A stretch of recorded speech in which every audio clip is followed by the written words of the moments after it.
The final shape is officially upon us, and I know I still owe you a 5 games video on the Mana Core. I did fumble getting that one released in a timely manner. My bad, but I will get it to you at some point. But I thought I'd kick off my expansion coverage by sharing some thoughts on the campaign experience. And I'll be doing so without any use of the term cooked, which the Destiny community has made painfully cliche in record time. Bravo. But there will undoubtedly be some spoilers that I talk about here, so this is your warning. You have been warned. The background gameplay though will just be from the opening mission, as I'm not here to chronicle my journey, rather to just spew some brain vomit. And just some framework for a point of reference, I have played through the main campaign twice at this point on my Warlock. My first go at it was solo on Legendary, and my second time through I went in on normal difficulty just to relive some plot points and revisit some set pieces. And I think that's probably a good place to start. Visually, this is the most impressed I have ever been through the entirety of the Destiny franchise. The Pale Heart as a destination is just littered with eye candy. I probably could have got this video out a day sooner if I wasn't stopping every 5 seconds to say, oh, that's cool. Wait, what's that over there? Oh, that's cool. And as someone who is mainly here for the gameplay, that's not a feeling that strikes me very often. And I think that speaks volumes as to how much care and thought was put into integrating the green and lush landscapes with the Witness's pyramid architecture, and all the horror adjacent and mind-bending oddities that are layered on. The overall aesthetics of the Pale Heart truly are a thing of beauty, and I stand in awe of what the teams at Bungie were able to deliver in this respect. Regarding the story though, and I'm not going to go too deep into this because I'm not a lore guy, and there are definitely others out there that are far better equipped to speak on the fine details and underlying concepts, but I will say I was a big fan of the overall delivery. We got some great cutscenes, we got some fantastic character interactions. Everything seemed very well paced, it held my attention from start to finish. I never got that can we just get on with it feeling, and I was always eager to see what was going to happen next. As a whole, everything did seem to have a more somber and serious tone to it, and just in my personal opinion, I think that's when Destiny's storytelling has always been at its best. Anytime Bungie swung too hard on the comedic or jokey side of things, it just really never resonated with me. And admittedly, I was a bit concerned about Cayde's return for that reason. But his character was implemented very well, and it was great to have him back. He definitely had his funny moments and cheeky quips that lightened the mood a bit, but they were always well placed, well timed, and by no means regressed back to the slapstick humor that was forced upon his character back in D2 Vanilla. Now Zavala, on the other hand, I thought his character arc through the campaign felt a touch exaggerated maybe. I know that the concept of him being maybe a bit mentally fractured has been building for some time now, but seeing how quickly he just lost all his marbles after being tempted with the return of his family, then embracing the darkness alone, getting his ghost killed, and then snapping back to the okay, let's get this done together attitude, it just seemed like a pretty big swing for me. But all in all, that's just a slight nitpick on my part on what I thought was a very well told story. For the missions, there is 7, currently, and each one was a pretty meaty bite. Now, I was a bit apprehensive pre-release when Bungie talked about things being structured in a more linear fashion, but I think I actually preferred it. It really did drive home that sense of a journey across the destination, with each mission picking up where the last one ended, after a brief pause at a campsite to expand upon the narrative. And another thing I noticed, no busy work quest steps within this campaign. It was genuine progression with each mission that you completed. Nothing broke the flow, it was a very streamlined experience. Now, the gameplay within these missions was a lot more mechanic-based than I had expected, but I suppose it kind of makes sense that they would be. Our Guardians are just so powerful at this point, it doesn't matter how many enemies you throw in front of us, we're gonna plow through them. Something had to be done to keep us from going brain off through the entire campaign. So, the bulk of the main encounters did have mechanics that needed to be satisfied. Whether it was shielding yourself from the darkness, wielding the Aegis, matching pyramid glyphs, collecting orbs to knock down barriers, and admittedly, some did seem a bit tedious.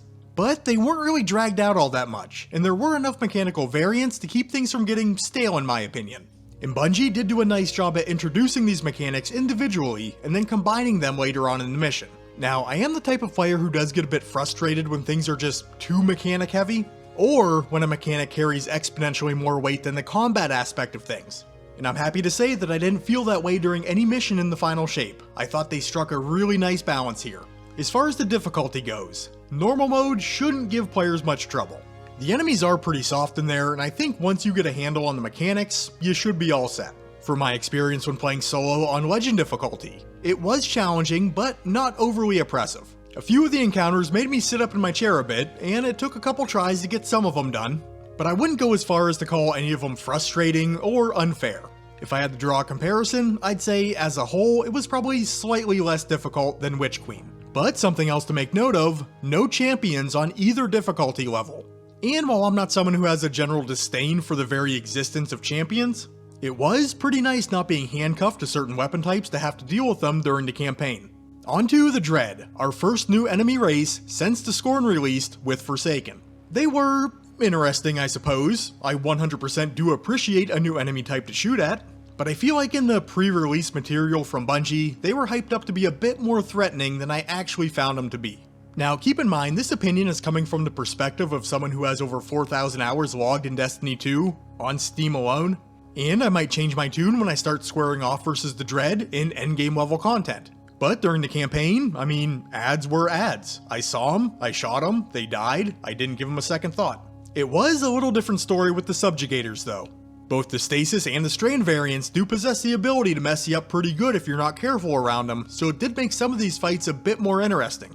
I don't think that either one of them carry the same oh shit factor that a Tormentor does when it unexpectedly drops on the field, but Subjugators did end up being a pretty formidable enemy and do demand a certain amount of respect. Moving on to Prismatic, our new subclass.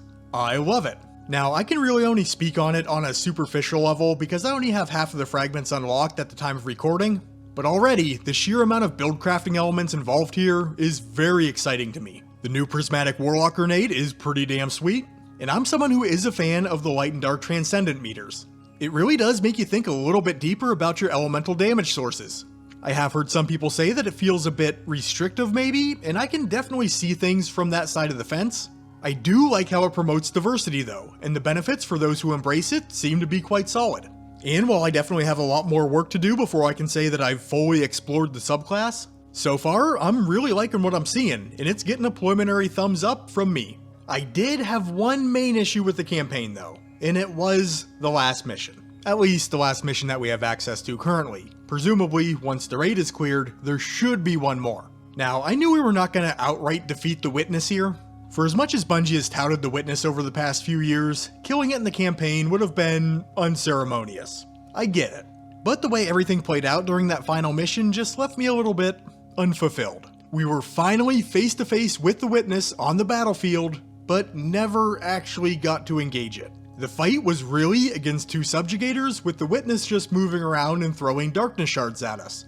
And while we were symbolically harming the Witness by destroying the statues in the Darkness Realm, I kept waiting for that point where I was actually going to get to directly attack the Witness, and that never came. I thought I at least would have been granted the satisfaction of putting a few shots on its stupid looking head, but I suppose that time will come soon enough.